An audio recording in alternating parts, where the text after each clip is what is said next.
Have you ever felt like you're living your life for an invisible audience, constantly worried about what others will think? Have you ever wondered what you would do differently if no one were judging you? The truth is, most of us are trapped in a cycle of seeking external approval. This not only leaves us exhausted and anxious, but it also distances us from who we really are and what we truly want for our lives. We live reacting to the expectations of others instead of acting on our own values. But what if I told you that the world's indifference isn't a curse, but actually your greatest freedom? In this script, I will reveal 12 ancient Stoic lessons that will teach you how to stop outsourcing your happiness and build an unshakable inner strength. You will learn to focus on what you can control and find peace regardless of what happens around you. So, if you're ready to stop worrying and start truly living, stay with me until the end. And if this mindset of building real strength from the inside out is what you're looking for, then this is the place for you. Join our community of strong minds. Subscribe now and turn on notifications so you never miss a tool for your mental arsenal. Your like is crucial, as it tells the algorithm to share this video with more people who desperately need this message. Comment "I am in control" below to make a commitment to yourself, and share this with that one person you know who needs to hear this today. Lesson 1. Your self-worth doesn't need an audience. Begin with a question that can dismantle a lifetime of conditioning. Would I still be doing this if recognition were impossible? Be honest. This inquiry acts as a solvent, dissolving the layers of performance and leaving you face to face with your core motivations. Much of our lives is a performance for approval, but this applause is the most fragile of foundations. It comes and goes with the moods and biases of others. To tie your worth to it is to build your home on shifting sands, leaving your identity in a perpetual state of vulnerability. Stoicism offers a radical alternative. It posits that true, enduring self-worth, eudaimonia, is not found in the eyes of others, but is an internal state born from the alignment of our actions with our deepest values. Your worth isn't measured by external praise, but by how deeply you embody principles like integrity and discipline. Are you showing up with integrity even when the only witness is your own conscience? This is the crucible where real worth is forged. It is not found in how loudly the world cheers, but in the quiet respect you earn from yourself. As Marcus Aurelius noted, an emerald is beautiful in itself. Praise adds nothing to it. Your character should be the same. Consider the master craftsman who finds satisfaction in the work itself, in creating something true and well-made. The applause, if it comes, is merely an echo of the quality already present. When you build a life based on who you genuinely are, the need for external validation withers. You find something far more nourishing, the quiet satisfaction of a life that meets your own high standards. Practical exercise, the internal scorecard. At the end of each day, ask yourself one simple question. Did I act today in a way that I can personally respect? Your honest yes is the only applause you need. Lesson 2. External validation is a seductive trap. Our thirst for approval is deeply ingrained, beginning in infancy where a parent's smile signals safety. This primal wiring is exploited in the modern world, where likes and shares become addictive proxies for acceptance. Slowly, our internal compass drifts. We stop navigating by our own values and start orienting ourselves by the flickering lights of other people's opinions. The central question of our lives morphs from, "Is this right for me?" to the insecure, "Will they approve of this?" This is the essence of the validation trap. The more we chase approval, the further we drift from our authentic selves.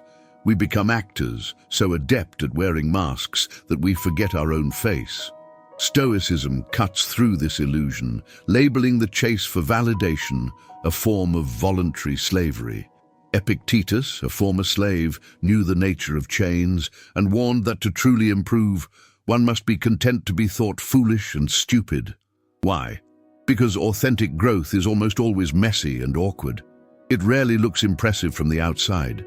If you are constantly seeking approval, you will never take the risks that lead to transformation. You will remain liked, but lost. The tragedy of needing permission to be yourself is that others' opinions are not objective truths. They are distorted reflections of their own fears and biases. To build your identity on such fickle ground guarantees a life of emotional turbulence, but when you detach, when you pull up your anchor from the seabed of others' judgments and place it firmly within your own soul, you become steady, not because the storm has ceased, but because you are no longer at its mercy.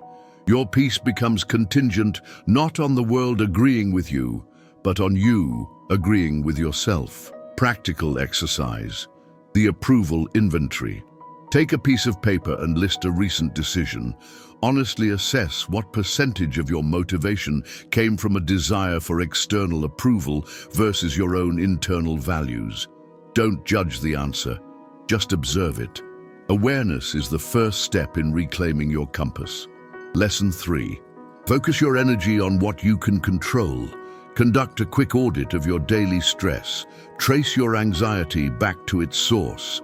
You will likely find that a vast majority stems from a single, futile endeavor, trying to will into existence things that lie outside of your control. We wrestle with traffic, with the economy, with the opinions of others, as if our worry were a magical force that could bend reality. It is not. Worrying about the rain has never stopped a single cloud from forming. This is where Stoicism offers its most famous tool, the dichotomy of control. Epictetus articulated it simply: some things are up to us, and some things are not. The beginning of wisdom lies in learning to distinguish between these two categories with relentless clarity. What is truly up to us? It's a small but infinitely powerful domain. It includes your thoughts and judgments, your voluntary choices, the perspective you adopt, and the way you choose to respond to events. This is your kingdom, where your power is absolute. Everything else, the past, the future, the actions of others, your reputation, falls into the category of not up to us. The Stoics called these indifference. This doesn't mean you become passive. You still work to improve your health and plan for the future. The crucial difference is that you pour your energy into your actions within these domains, not into your attachment to the outcomes. You stop suffering over what isn't yours to carry. You begin the noble work of choosing how you will behave with virtue, no matter what the world does. Imagine a sailor in a storm. He cannot control the wind, but he can control the sails. The Stoic is that sailor, focusing on what can be done. Practical exercise. The two circles. Draw two concentric circles. Label the inner circle, my control, and the outer circle, no control. When stressed about a situation, write its elements in the appropriate circle. For example, my colleague's bad mood goes outside.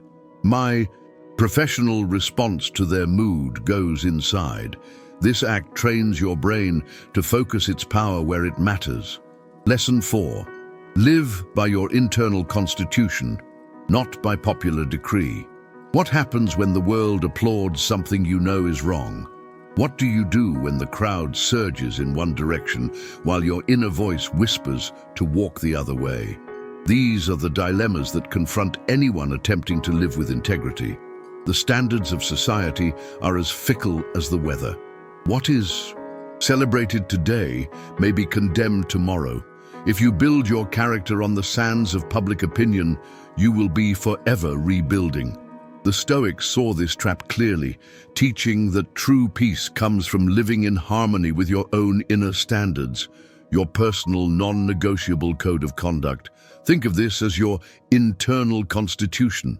The Roman Emperor Marcus Aurelius wrote that the approval of the crowd is a weak and unstable foundation.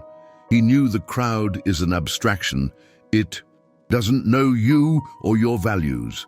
It rewards what is loud and sensational, not what is right and virtuous. To live for its approval is to lose yourself in its deafening noise. Imagine a master architect. She does not change the structural design of a skyscraper based on the opinions of passers-by. She builds according to timeless principles of engineering. Your character is the skyscraper you are building. Your values are your architectural principles. When you act in alignment with your internal constitution, even if no one notices, you experience a deep, quiet peace. It is the inner calm from knowing, I chose what was right by my own measure, not what was easy. This may sometimes be a lonely path, as people may not understand your choices. But this is the price of building a life that is truly your own. The alternative, a life that pleases everyone but betrays yourself, is not peace, but a quiet torment. Practical exercise. Draft your constitution. Take time this week to write down 3-5 non-negotiable principles you want to live by. E.g., I will speak with honesty. I will not sacrifice my well-being for short-term comfort. I will take responsibility for my mistakes. Keep this list visible and consult it when faced with a choice. This document becomes your anchor. Lesson 5. Criticism and praise are two sides of the same counterfeit coin. Imagine your emotional well-being as a puppet. Praise is a string that makes it dance with joy. Criticism is a string that makes it crumple in despair. The Stoic asks, who is holding the strings? As long as your inner peace can be manipulated by either, you are not the master of your own show. This is a radical concept because we are wired to see praise as a nourishing meal and criticism as a bitter poison. But the Stoic perspective looks past the immediate sensation to the underlying mechanism. Both are external judgments. Both originate outside your own reasoned mind. Both are, in essence, just noise. Marcus Aurelius contemplated this beautifully. He asked, does a thing of beauty, like an emerald, become less beautiful if it is not praised? The answer is no. The emerald's quality is inherent. The Stoic challenge is to cultivate this same emerald-like quality in our own character.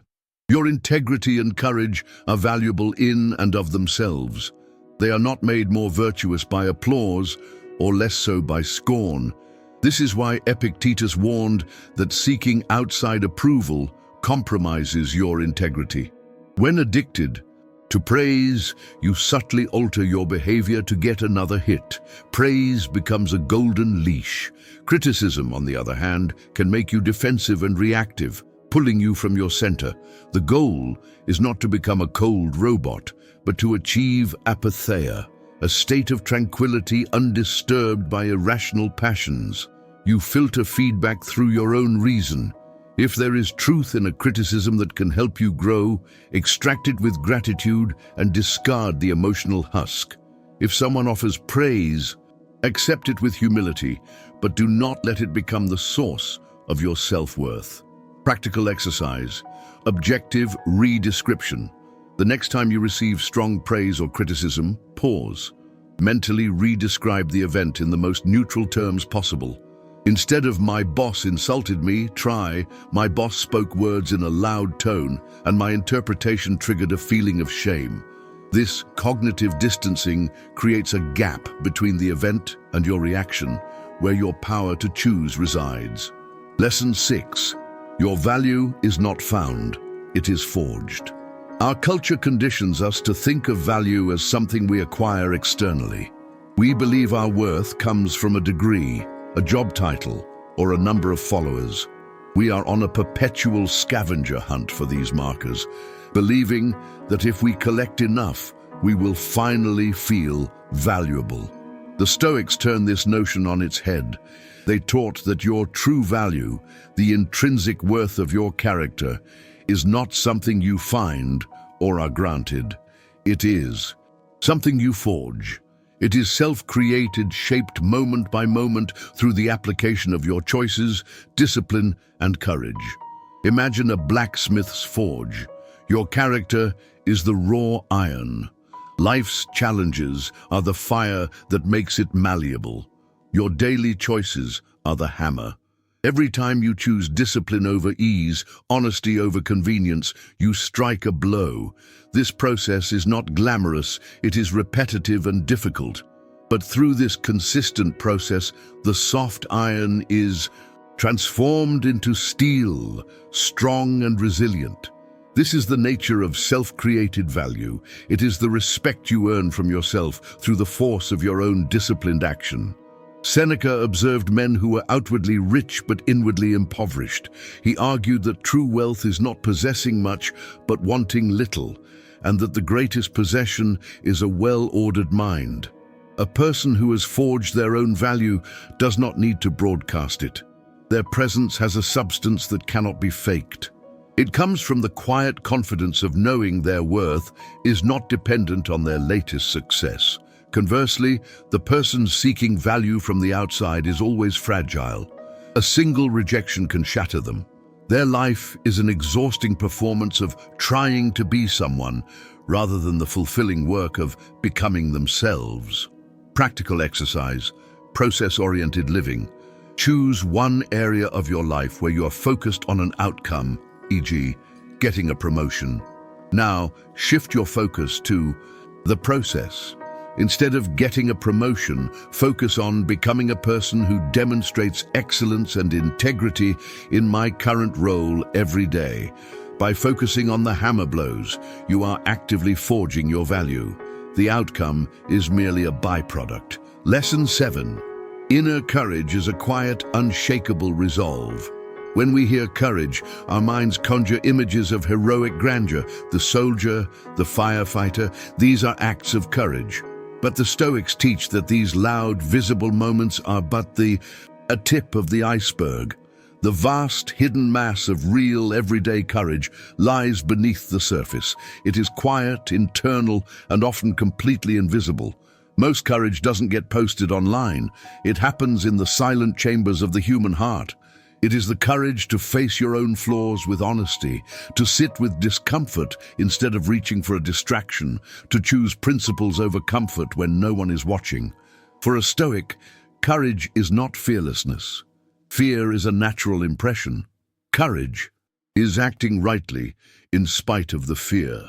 It is understanding that while your body may tremble, your will, your core faculty of choice, does not have to. As Epictetus said, "You may fetter my leg, but my will, not even Zeus himself can overpower." The world can take your comfort, but it cannot force you to betray your own reasoned judgment. Think of the quiet courage it takes to get out of bed while navigating grief, or to admit, "I was wrong," exposing a perceived weakness in an act of profound strength. These are not loud acts, but quiet rebellions against our own internal weakness and fear. The common mistake is to believe we must first feel strong in order to act strong. We wait for a surge of confidence before taking the difficult step. But Stoicism teaches the reverse. Courage is not something you have, it is something you do. You act courageously even when you feel afraid, and in the acting you become courageous. You choose the harder right over the easier wrong, again and again, until it becomes who you are. Practical exercise, fear setting. Think of an action you know you should take but are afraid to. On a piece of paper, define the absolute worst-case scenario. Then, for each point, brainstorm what you could do to prevent it or repair the damage if it happened. By dissecting your fear, you transform a vague, paralyzing anxiety into a set of manageable risks. Lesson 8. Build your inner citadel, brick by daily brick. When the world descends into chaos, when plans crumble, people betray you, stability is shattered, where do you go? For most, the answer is nowhere. They are left exposed at the mercy of the storm. Waiting until life collapses to find your stability is like trying to build a shelter in a hurricane. The Stoics offered this urgent advice. Build your inner citadel now, during times of peace. This is not a physical fortress, but an internal one, a stronghold within your mind and spirit so profound that external turmoil cannot ruin you. Marcus Aurelius, ruling through plague and war, wrote, "People try to retreat to the country, but you can retreat into yourself at any time you want." He described a sanctuary built not from stone, but from clarity and discipline. Its walls are your well-defined values. Its moat is your ability to distinguish what you can control from what you cannot. In a modern world that constantly pulls at you with notifications and demands, this inner citadel is a necessity for a tranquil life. Practically, building this citadel means training your mind to remain an impartial observer of your emotions. It means preparing your soul to stand firm in disappointment, remembering that your core self is unharmed. It means defining your values so clearly that no external pressure can confuse you. When you do this work, you cease to be a simple reactor to life. You become the anchor beneath the waves, steady and immovable. Imagine someone insults you. The untrained mind reacts, defending its fragile ego. But the fortified mind can pause. In that crucial space between stimulus and response, it can retreat to the citadel and choose a response based on principle rather than ego. That pause is the citadel in action. Practical exercise. The daily brick. The citadel is built one brick at a time. Your daily brick is a single, small, conscious act of self-discipline. It could be 5 minutes of silent meditation, journaling one page, or keeping one small promise to yourself. Each day you lay one of these bricks, the walls of your citadel grow stronger. Lesson 9. Daily reflection is the engine of growth. In the relentless rush of modern life, we are conditioned to be producers, not reflectors. We race from one task to the next, our minds perpetually focused on what's ahead. But the Stoics knew a profound secret. Perpetual forward motion without periodic reflection is not progress. It is simply aimless velocity. Without reflection, there can be no real growth, because what you do not observe, you are doomed to repeat, and what you do not understand will continue to control you. The unexamined life is an automatic life, run by ingrained habits and reflexive reactions. Daily reflection is the act of taking the wheel. Seneca detailed his own evening ritual. "I examine my entire day and go back over what I have done and said, hiding nothing from myself, passing nothing by." This was not an exercise in self-flagellation, but a rigorous and compassionate daily audit. This is how real change happens, not in dramatic transformations, but in small, deliberate, daily course corrections. This practice humbles you without humiliating you. Reflection is not about guilt. Guilt is a passive emotion stuck in the past. Reflection is about responsibility, the ability to respond. It is about looking at your day as a scientist of the self and asking precise questions. Where did I act from strength? Where did I fall into weakness? In a world that loves to outsource blame, the simple act of holding yourself accountable is a radical form of power. Imagine ending each day with just 5 quiet minutes. You replay a conversation and realize you interrupted a friend out of insecurity. You trace a flash of anger to your own internal stress. You remember an act of kindness and acknowledge it as a victory. This simple act of clarity begins to reprogram your mind. You become more aware. You move from being automatic to being intentional, and over time, that awareness becomes your identity. Practical exercise, the Stoic evening journal. For 1 week, end your day by answering these 3 questions in a journal. 1. What did I do well today in living virtuously? 2. What did I do poorly? Where did I fall short of my own standards? 3. How can I improve tomorrow? This practice is the engine of self-mastery. Lesson 10. Vulnerability, when owned, is the ultimate strength. Our society often mistakes armor for strength. We are taught to construct a facade of impenetrability, to appear composed when we are falling apart. We learn that showing too much, fear, uncertainty, our messy truth, is a liability.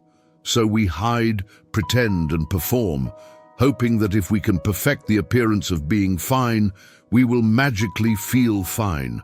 But this constant suppression is not strength.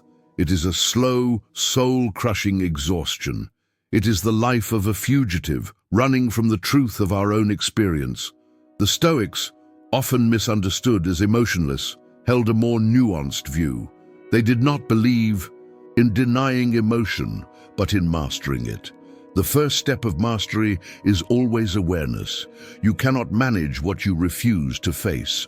The act of bravely and honestly facing your own inner state is what we now call vulnerability. And for the Stoic, this owned vulnerability is a doorway to freedom. As Seneca wrote, "He who is brave is free." True bravery is not pretending you have no fear, but looking it in the eye and saying, "You will not own me." When owned, vulnerability ceases to be weakness and transforms into radical honesty. In a world addicted to image, raw honesty is a powerful thing. Imagine you are feeling overwhelmed. The armored response is to hide it. The vulnerable, stoic response is to first name it internally. "I am feeling a great deal of anxiety right now." Then perhaps to share it with a trusted friend, not to seek pity, but as an act of ownership. In that moment of admission, you are no longer running. The energy used to maintain the illusion is freed up for actual problem solving.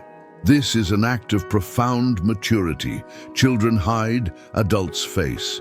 Practical exercise, the just like me meditation. When you feel a difficult emotion like shame or fear, instead of resisting it, pause, silently repeat, "This is a moment of suffering. Suffering is a part of life. Other people feel this way too. Just like me, they want to be happy." This practice validates your feeling without judgment and connects you to a sense of shared humanity, robbing the difficult emotion of its isolating power. Lesson 11. Resilience is not bouncing back, it's forging forward. Pain is the great unavoidable constant of the human condition, but how pain changes us is a choice. Faced with the fire of adversity, some allow it to consume them, leaving them brittle and bitter. Others are hardened by it. And then there are those who learn to use the fire as fuel. They step into the forge of their own suffering and emerge transformed, stronger, wiser, and more compassionate. This is the art of Stoic resilience. Resilience isn't about bouncing back to who you were before. A significant storm permanently alters the landscape. The Stoic goal is to become someone better because of the storm. It is not endurance for its own sake. It is transformation through suffering. Marcus Aurelius captured this in his famous maxim, "The impediment to action advances action. What stands in the way becomes the way." This is a challenge to reframe every obstacle. What if that roadblock wasn't a barrier, but a bridge? What if your greatest failure was the harsh education you needed to begin anew? Most people's reaction to pain is resistance. Why me? The Stoic leans in and asks, "What is this here to teach me? What virtue is this situation asking me to practice?" In this light, pain becomes information. It is a diagnostic tool for the soul, showing us where we have become complacent or irrational in our attachments. When you stop fighting the pain and start listening, you cease to be a victim. You become a sculptor, carving strength from discomfort and meaning from chaos. The most resilient people you know are not those who have lived untouched lives, but those who have walked through fire. Their presence communicates a quiet message. "I have seen darkness, but I did not lose myself." Practical exercise. The obstacle as teacher. Choose a current difficulty. In a journal, ask yourself these 3 questions. 1. What lesson is this obstacle trying to teach me that I could not have learned otherwise? 2. What strength did this force me to develop? 3. How can I use this experience to be of service to myself or others? This exercise is alchemy. It does not erase pain, but it reframes it. Lesson 12. Your path is your own. Let their reactions be theirs. Let us conclude with the question that integrates all previous lessons. Whose approval are you still chasing? Be honest. If you are not vigilant, your entire life can become a performance for an invisible audience.